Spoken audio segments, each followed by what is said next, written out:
The Native American people have been put on the back burner since the beginning of America. When the Britons came over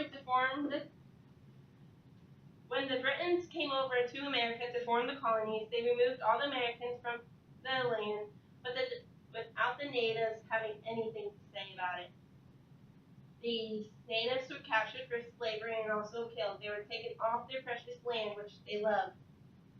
On September 3rd, 1783, when the Treaty of Paris was created, which formally ended the American Revolution, this allowed the British colonists who came to America to no longer be under the influence of Britain.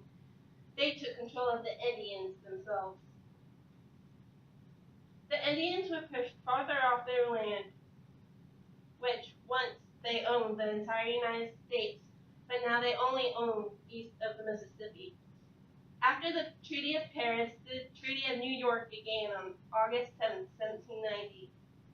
This is when Henry Knox and Alexander McLivery tried to expand the border of these tribes in exchange of the Indian people, helping Americans learning how to live for themselves, hunting and farming. They created a partnership with these people, which they once trusted. In the 1820s, the Cherokees created the law against land sales, which would make it a capital offense. To sell the land without consent of the National Council, it's a capital offense. Then the Cherokees adopted a national constitution to further their political power because they no longer wanted to be under the Britons who came after them. In the 1830s, when the Congress passed the Indian Removal Act, authorizing the president to have ownership of all Indian lands east of the Mississippi.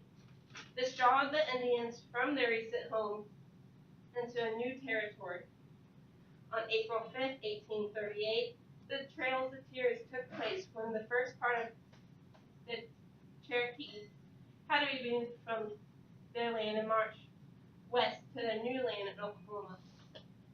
Well, after the Trails of Tears took place, the Sand Creek Massacre happened in November 1864, when the colonist John killed 150 natives of the Colorado Territory. This led to the domino effect, and it raided on Jules Bluff when 3 tribes of warriors raided a Colorado town and killed Americans in revenge.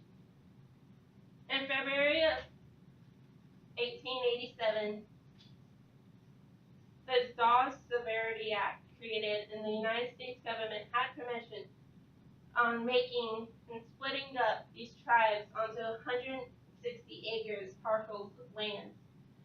This reduced the land of the Native Americans severely, and it technically punished them. On December 29th of 1890, the Wounded Knee Massacre happened, and this was when the 7th Cavalry opened fire on a camp, killing 300 people, which 2/3 of them were children and women. This marked the end of the armed Indian resistance of the new American people in the 19th century. In November of 1944, the National Congress of American Indians was held in the first conference in Denver, Colorado. After this conference, not much was heard from the American Indians.